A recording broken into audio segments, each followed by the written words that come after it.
안녕하세요.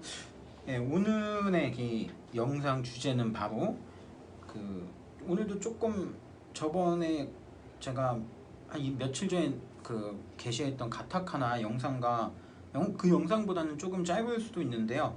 이 모두가 좀 제가 역사 과외도 하고 이러는 게 있는데 많이 궁금해 하시더라고요.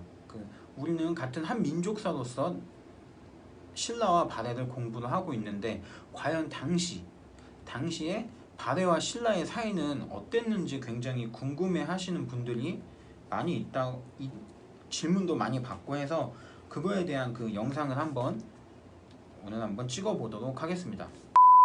일단 남북국이 과연 친했을까? 저희가 생각하기에는 우리가 뭐 역사를 공부하는 한민족사를 공부하면서 한국사를 공부하게 되면 친했으면 좋겠다는 생각을 하게 되죠. 왜냐면 뭐 발해사 같은 경우는 굉장히 러시아에서도 호시탐탐 노리고 있고 중국에서는 뭐 동북공정이 굉장히 유명하죠. 그래서 발해를 이 지방정권, 소수민족의 지방정권으로 이야기할 정도로 굉장히 호시탐탐 노리고 있기 때문에 이 발해가 우리 민족의 역사라는 것은 이미 많이 밝혀져 있지만 그거 외에 그래서 신라랑 친하게 지냈었으면 좋았겠다 라는 생각을 많이 하시곤 합니다. 왜냐면 그러면은 더 근거가 확실해지기 때문인데, 근데 이것도 약간 그 논란이 있기는 있는데 중요한 건 오늘 이 두 가지 측면을 다 말씀드릴 텐데요. 교류의 측면도 있지만 그렇지 않은 측면도 있습니다. 그런데 결론적으로 얘기하자면 정확히는 알 수는 없지만 결론을 먼저 말하면 재미가 없을까요? 그럼 일단 얘기를 한번 드려볼게요. 일단 교류를 어떻게 하였을까요? 이 삼국사기, 그 삼국사기의 기록에 의하면 삼국사기는 이 고구려 백제 신라의 역사서기 때문에 발해는 발해 자체적으로 남긴 역사서가 현재 전해져 있는 것이 하나도 없습니다. 지금의 발해 역사는 일본, 또 삼국사기 일부, 또 구당서, 신당서 등을 통해서 많이 알려져 있는 것들을 연구 성과로 나와져 있는 것인데요. 또 많은 금성문이 발견되기도 하고요. 그런데 이 삼국사기는 아까 얘기한 대로 삼국사기는 이 신라, 고구려, 백제 기록이기 때문에 신라 측에 대한 발해 기록이 남아있는 사신을 보낸 기록이 남아있기는 합니다. 그런데 굉장히 횟수가 적어요. 단 2차례 등장을 하게 있는데요. 790년과 812년에 신라에서 발해 쪽으로 사신을 파견한 것이 기록으로 남아있을 뿐입니다. 이 외에는 남아있지 않기 때문에 어느 정도 교류했고 어떤 것에 의해서 어떤 품목으로 무역을 했는지에 대해서도 정확히 밝혀진 바가 없습니다. 그런데 발해 쪽에서, 그러니까 발해에서 신라 쪽으로 이 사신을 파견했다는 기록 자체는 남아있지는 않지만 이 발해에서 신라로 사신을 보냈다라는 그 근거가 될 만한 것이 딱 한 가지 있는데요. 바로 신라도라는 무역도입니다. 이 발해는 신라도를 통해 신라, 그리고 이 남경 남해부를 통해서 일본도로 이어지는 일본도, 그 다음에 조공도와 영주도를 통해서 당나라와까지도 이렇게 교역을 하곤 했는데요. 이 신라도가 지금의 동해를 타고 가는 길목으로 남아있다라는 것은 발해와 신라가 어느 정도는 교류를 했다라는 그 증거가 될 수 있겠습니다. 그런데 안타깝게도 이 발해와 신라가 친근하게 지냈을 것 같다라는 이 근거는 이 두 가지밖에 없습니다. 그 외에 그와는 다르게 약간 서로에 대해서 굉장히 좋지 않게 생각을 하고 있었다라는 근거들은 굉장히 어느 정도 많이 있는데요. 일단 어떤 근거가 있는지 그 첫 번째로 제3자의 기록인데요. 이 신라왕 발해 측이 아닌 일본의 그 구도승이 있어요. 일본의 당나라에서 굉장히 순례를 하시면서 당나라에 있었던 불경이나 불법을 배우러 가신 분이 있는데요. 바로 일본 승려 앤린입니다. 이 일본 승려 앤린이 견당선을 타고 가서 당나라에 들어가면서 뭐 등주지방, 그러니까 한마디로 덩저우 지방에 있는 신라인들과 발해인들을 만나면서 그것을 견문 기록으로 남겨놓은 것이 있는데요. 이 책이 바로 입당구법 숭례 행기에서 나와 있는 내용입니다. 이 당나라의 신라인 촌에 음력 8월 15일을 어떠한 명절처럼 챙기고 그걸로 인해서 먹고 즐기는 날이 있었다고 해요. 그래서 아마 이 앤리라는 승려가 이 신라의 고승들, 신라의 노승들에게 한번 물어봤었던 것 같습니다. 왜 음력 8월 15일이면 이렇게 먹고 즐기면서 명절처럼 챙기느냐고 물어봤었던 것 같아요. 여기 입당구법 숭례 행기의 기록에는 신라의 노승들이 이런 말을 했다고 합니다. 그들이 말하길 신라가 우리가 발해와 싸워서 이긴 기념일이다 라고 하고 있다고 합니다. 그런데 이 기록을 빼고는 뭐 삼국사기를 포함해서 어느 기록에 신라가 이 당나라의 요청을 통해서 발해를 치러 갔다가 나시 때문에 돌아온 적은 있어요. 그런데 둘이 대대적으로 전투를 했다거나 이런 기록은 현재 발견이 되지 않습니다. 그런데 여기 이 입당구법 숭례 행기 책을 살펴보면 신라가 발해와 싸워 이긴 기념일이라고 신라 노승들이 말했다는 이 기록을 통해 보면 실제적으로 전해지는 기록은 발견이 되고 있지 않지만 아마도 이 기록에 따르면 어느 정도의 무력 충돌은 있지 않았을까 하는 생각을 또 할 수 있습니다. 이것을 조금이나마 더 근거에 덧붙이자면 이 신라는 통일이 되고 나서 십정구서당이라는 군사체계를 마련합니다. 이 구서당은 중앙군이었고요. 십정은 지방 구주에 있었던 바로 지방군대가 십정이었는데요. 근데 통일신라는 구주 5소경 체제였어요. 근데 구주면 구정이 있어야 맞는데 왜 십정일까요?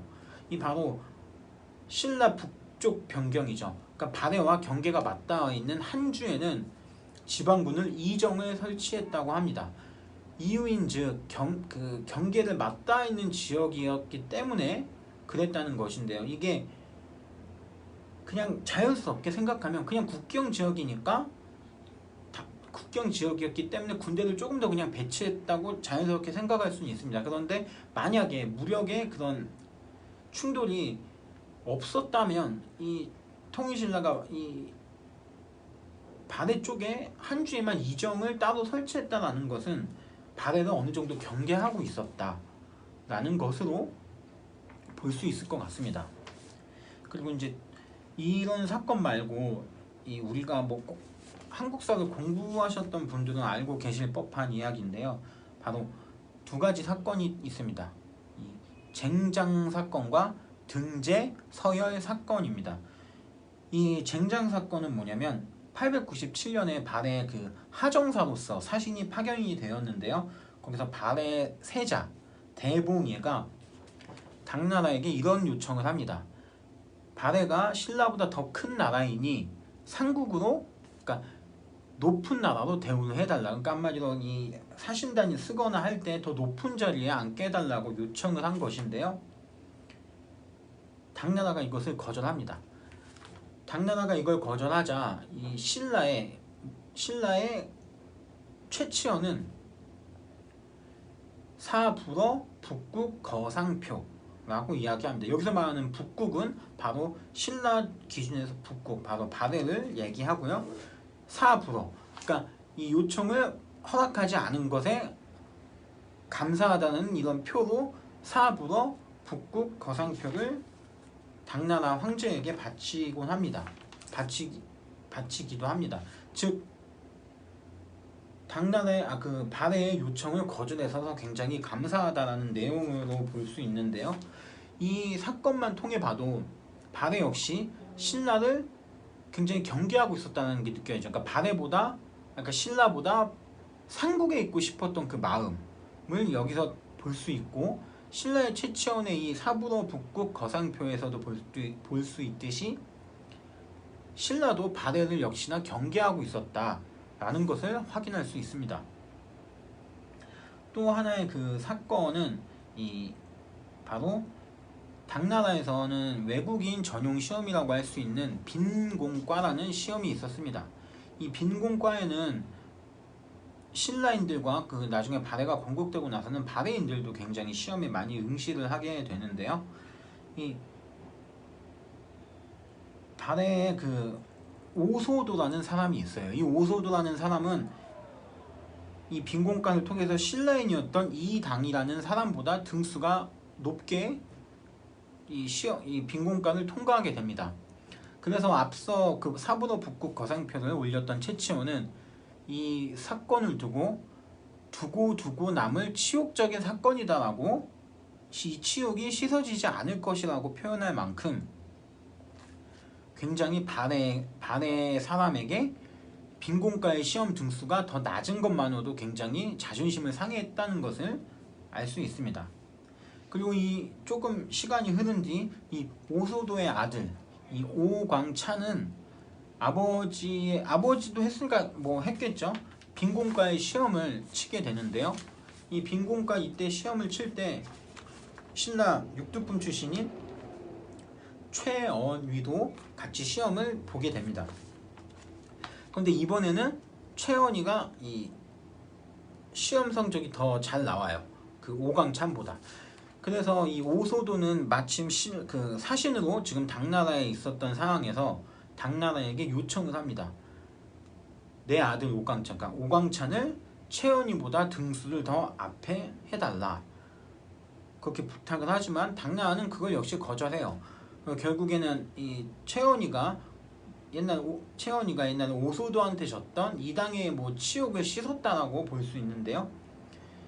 당연히 뭐 시험 성적대로 한 거기 때문에 이거를 서열을 올려달라고 한 거는 당연히 말도 안 되지만 이 정도로 발해가 역시 신라인들에게 지기 싫어했다라는 것을 여기서도 확인할 수 있습니다. 이게 바로 등재 서열 사건입니다. 이런 거 여러 가지 사실을 보면 굉장히 사이가 좋지 않았구나라는 걸 알 수 있는데요. 또 하나의 근거를 제시하자면 발해가 굉장히 그 전성기를 맞이한 해가 10대 선왕 때 그 당나라로부터 해동 성국이라는 그 칭호까지 듣게 되면서 굉장히 큰 나라로 발전을 하게 됩니다. 이 굉장히 강성했다라는 것인데요. 이 강성하였을 때 당나라가 이제는 먼저 발해의 사신을 신라의 사신보다 더 높은 서열의 위치에서 쓰게 하는 파격적인 혜택을 주게 됩니다.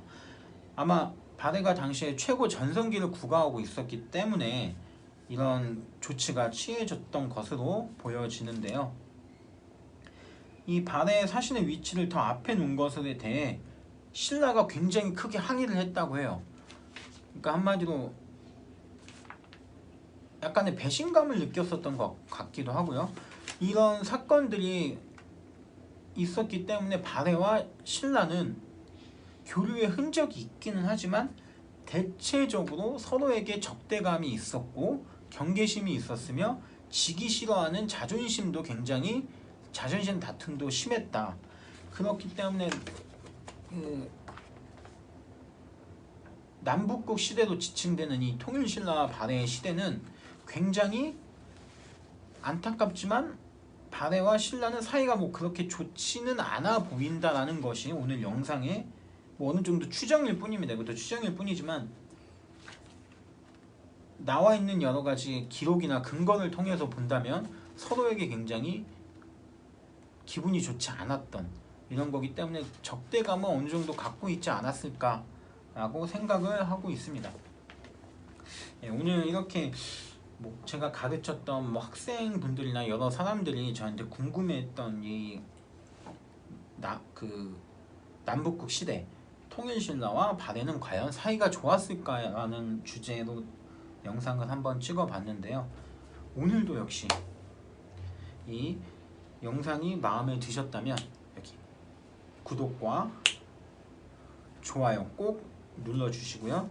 이 알림 설정도 해주셔서 업로드되는 영상마다 많은 피드백을 주시면 그 질문이나 이런 여러가지 의견을 수렴하면서 방송을 영상을 한번 찍어 보도록 하겠습니다. 그럼 오늘도 이렇게 영상을 봐주셔서 감사합니다.